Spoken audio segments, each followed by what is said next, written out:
Cara. Welcome back to my channel. So I'm going to do the Ultimate Harry Potter tag. Yay, I thought this would be fun because Harry Potter is awesome. I saw this a while ago, so I haven't done it, and I was scrolling through my potential videos that I want to do because I have a lot of videos on my phone that I'm planning on doing someday. And I was like, hey, why not try this one? Okay, so there's several questions and several sections. So section 1, okay, favorite book. That would be Deathly Hallows. I love Deathly Hallows. It's the second half mostly because I love the fight at the end and Hermione and Ron finally getting together, Ginny and Harry finally getting together, and it's just also beautiful. And I love Neville and that, and Luna, and the deaths are really sad though. I still can't get over Fred and Lupin's. They're the most saddest deaths for me. They really are. Lupin is a very underrated character. I love him. He's definitely my favorite professor. McGonagall being a close second because she's McGonagall. But yeah, so Deathly Hallows definitely. I love that. Plan on rereading Harry Potter soon because I haven't read the books in forever. Number 2 is least favorite book. So this one changes because I'm pretty sure it used to be Half-Blood Prince, but I don't know, there's a couple scenes in Half-Blood Prince that I really like that jumps it up a little bit just because of those couple scenes. So I'm going with Goblet of Fire. It's just not my favorite. You know, with all the trials and stuff, and it's significant. All of them are significant one way or another, but this one's significant because this is when Voldemort finally comes back, even if a lot of people didn't believe that he was actually back. So yeah. Number 3 is favorite movie. Deathly Hallows Part 2, obviously. I love Deathly Hallows. Like I said before, for all the same reasons. I love the final fight, and I love Neville being the hero. I love Hermione and Ron getting together, Ginny and Harry getting together. It's amazing, and I love it. Least favorite movie is Deathly Hallows Part 1.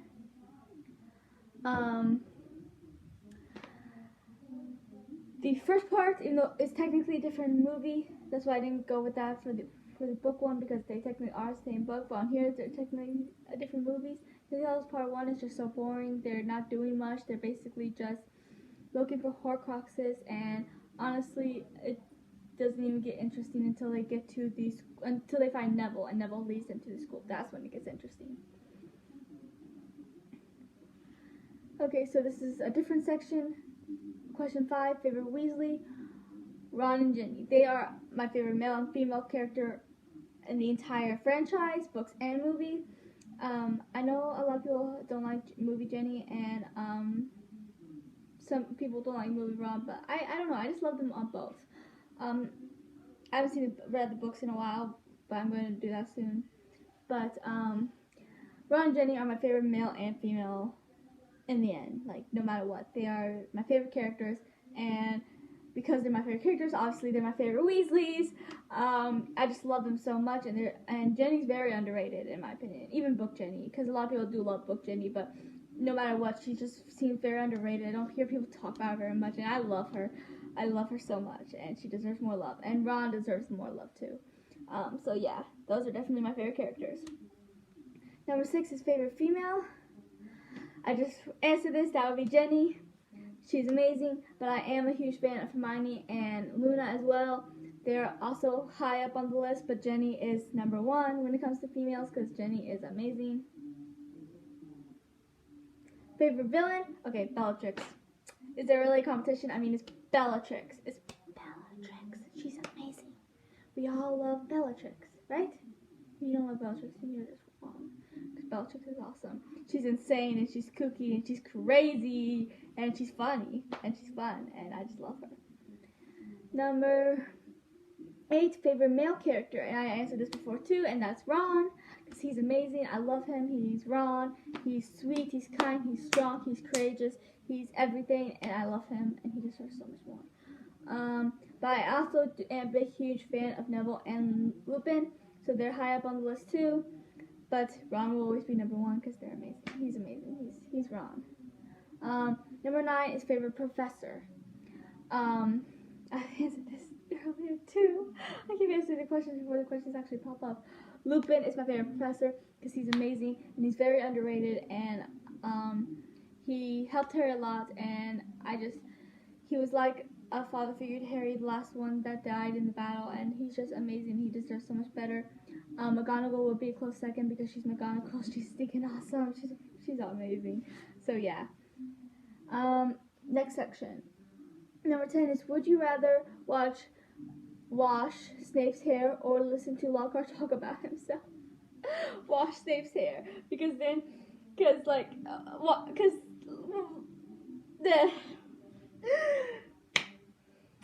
listening to listening to Lockhart talk about himself might actually kill me. Washing Snape's hair, I would survive, and he would even look better afterwards. So I would have done something good and made him feel good about himself, and I would have been happy because he was happy. So, like, is there really competition here? Come on. Number 11, would you rather duel insane Bellatrix or angry Molly? Bellatrix, because I might actually be able to get upper hand on her and be able to get away. Molly, if she's angry, you're as good as dead. Like, as soon as she gives you that icy glare, then you're as good as dead, and there's no point of even trying to get away from her because she will find you and she will kill you. Which we all learned from when Bellatrix tried to kill Ginny, and then she got all angry and Bellatrix was no more. Number 12, would you rather travel to Hogwarts in the Hogwarts Express or a flying car? I go with Hogwarts Express because I just think it's a lot more fun. First of all, the flying car looks dangerous, but that also might be a little bit because Harry and Ron didn't know how to drive it, yet they were trying to. But also because of all these sweets and stuff on the train, you get to just hang out there for several hours with your friends before you have to start school, and it just seems to be a lot of fun just hanging there. I probably won't actually be talking to anyone. Knowing me, I'll be in my books because that's me. I'll be reading on the train with chocolate frogs that literally I can see myself doing that. I'm not even joking. Number 13, would you rather kiss Voldemort or give Umbridge a bubble bath? Who came up with these questions? I'd rather kiss Voldemort, and I'm like 110% sure every Harry Potter fan would say that, because Umbridge is one of the most hated characters. Actually, probably the most hated character in the universe of any book or movie or show. I don't care who you are. Everyone, with most characters, even hated characters, there are still some people that's like, oh, I actually kind of like them. They weren't that bad as everyone makes them out to be. But then there's Umbridge, the one character that every person can agree is terrible. There's like no competition. I'd rather kiss Voldemort because giving her nope. Next is 14. Would you rather ride a hippogriff or a firebolt? Hippogriff. That looks fun. Harry has so much fun with the hippogriff, and that looks so much fun. I can be free. We could just be riding, and it would be awesome. I think that would be a lot more fun, and I so want to ride Buckbeak. Next section is 15. Is there a character you felt different from a book or movie? A lot of things differ from the book and the movie.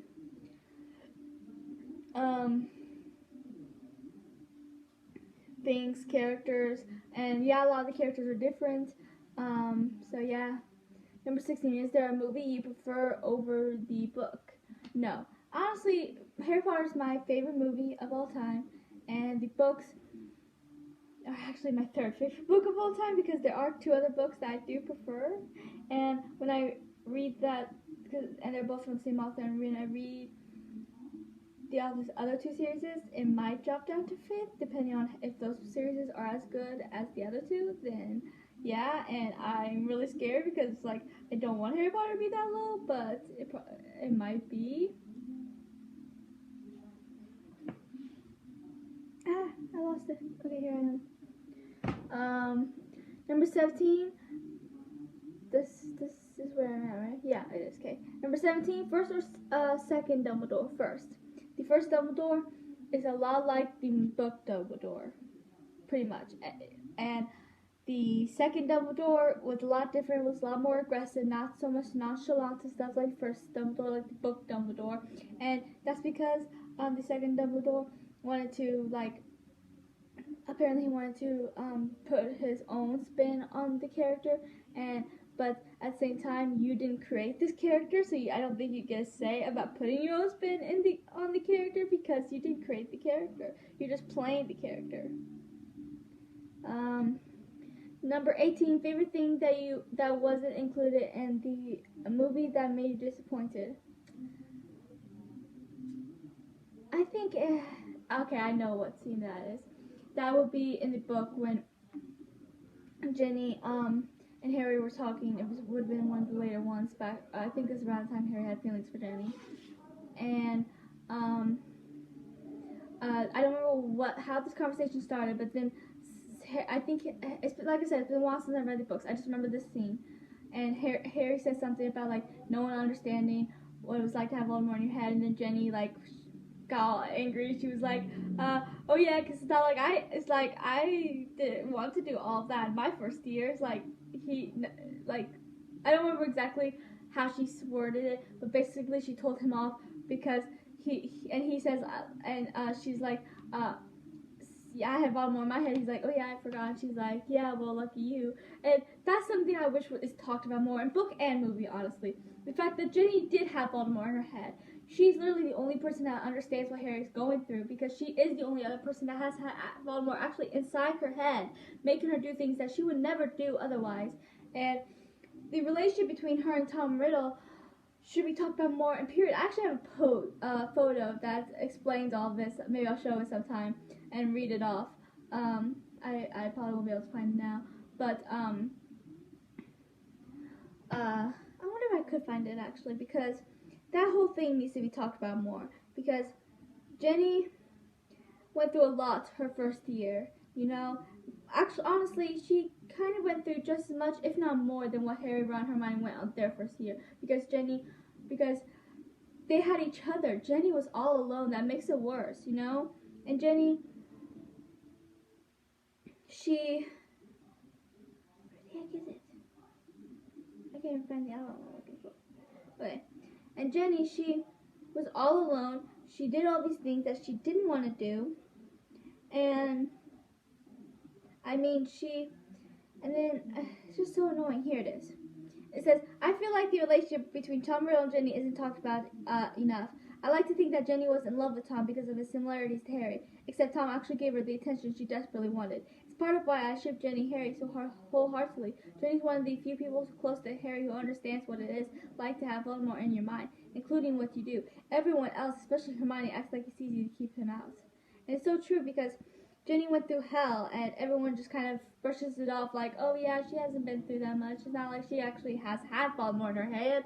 And I went to a really long rant, but that just bugs me because Ginny doesn't deserve that. Number 19. If you could remake any movie, what would it be? None. I think they're all pretty perfect. Maybe I would remake Deathly Hallows Part 1 and make it a little less boring at some parts. But other than that, probably none. No, this isn't last section. New section. Which house is your first gut feeling you'd be a part of? Hufflepuff, obviously. I've always known I was a pure Hufflepuff and proud of it. Number 21. What house were you sorted into in Pottermore? Hufflepuff. Like I said, I knew I was a Hufflepuff, and I am Hufflepuff. Yay! Number 22. Which class would be your favorite? Charms. I love spells. I have 3 spell books, a Harry Potter one, Book Shadows from Charm, and Mel's spell book from Descendants. And I have all 3 of them. And I need the Hocus Pocus spell book badly. And then I'll have all the spell books I need for now until I find more spell books that I want. But Charms would definitely be my favorite class. I would love to do the spells. Number 23. Which spell do you think would be the most useful to learn? I don't know. They're all pretty useful, and I can't think of any off the top of my head.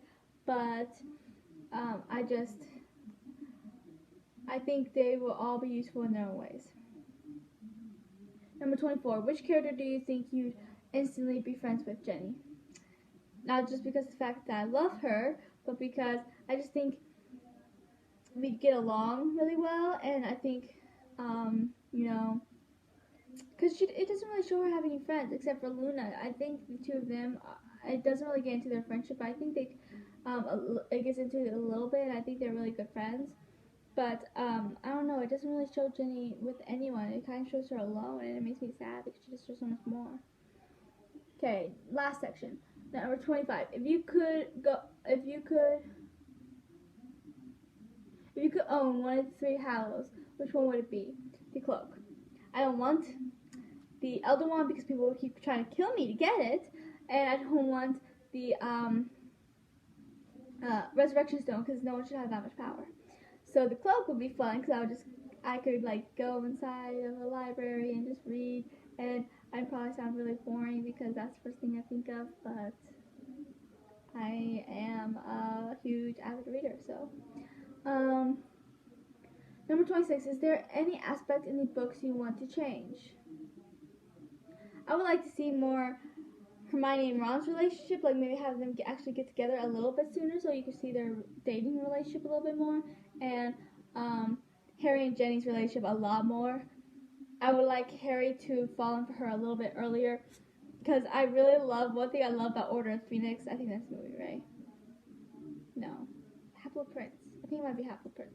But, I love how it kind of shows, because Jenny looks like she's moved on, she's with Dean, and then Harry's all fallen over her for a change, which is a complete reverse. I love when that happens, because it's like, one person's in love with this one person, and then they fall over them, and then they finally move on, and the other person realizes, oh no, I actually like you, so they fall all over that person. And I just love that change, because it's really nice to see that change, to see, this person who at first didn't really think of this person much at all, finally realizes how amazing this person is, and it's just really sweet.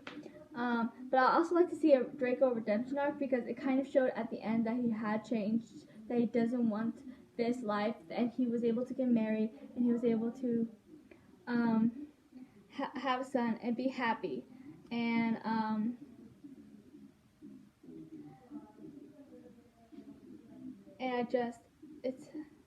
love it, and it's amazing. And it's amazing because he gets so, because he didn't want any of this, and yes, he was a bully, which is wrong, but at the same time, and I'm not making excuses for him, but at the same time, it's just, how do I explain, it's like, whenever your parents teach you something, when you become an adult is when you make your own choices. That's when you decide to follow your parents' footsteps or make your own choices, which is something, it doesn't really say for sure, but I'm pretty sure that's what Draco did. After his Battle of Hogwarts, after he graduates Hogwarts, he ends up choosing his own path. And that's the thing, when you're a kid and you make these horrible decisions, it's one thing because you can't really go against your parents when you're a kid, but when you're an adult and you still make those horrible decisions, that's what makes you just like them. At least that's the way I see it. Number 27, favorite martyr. Lupin. Is this really a competition? Lupin is the bomb. I've already expressed how much I love Lupin, and I want to talk about Lupin more because he's Lupin, and I love Lupin, and he's the best martyr. No one can change my mind. Peter Pettigrew sucks. I'm actually not that much fan of, hold on! Harry's dad, I can't think of his name now, James. And then Sirius, I like him, but he's no Lupin, because Lupin's the bomb, and I love Lupin, so he's obviously the best. Number 28 is, if you could bring one character back to life, who would it be? So, my number 1 is the tie between Fred and Lupin. I can't, because, first of all, George needs Fred. Second of all, Lupin. He's Lupin, and he needs to be alive, and Harry needs him, and his son needs him, and my second choice would be Tonks and Dobby. Dobby just because he shouldn't have died like that, and Tonks because her son needs him, and Lupin and Tonks need to be together, because they're a cute couple, and they're not talked about enough. Number 29, Hollows or Horcruxes? Hollows, duh. Who would? The fact that he even,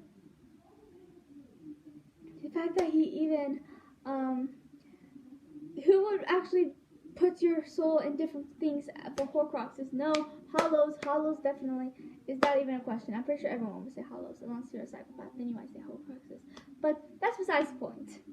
So that is all for this video.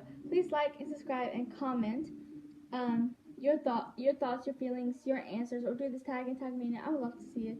And I'll talk to you guys later.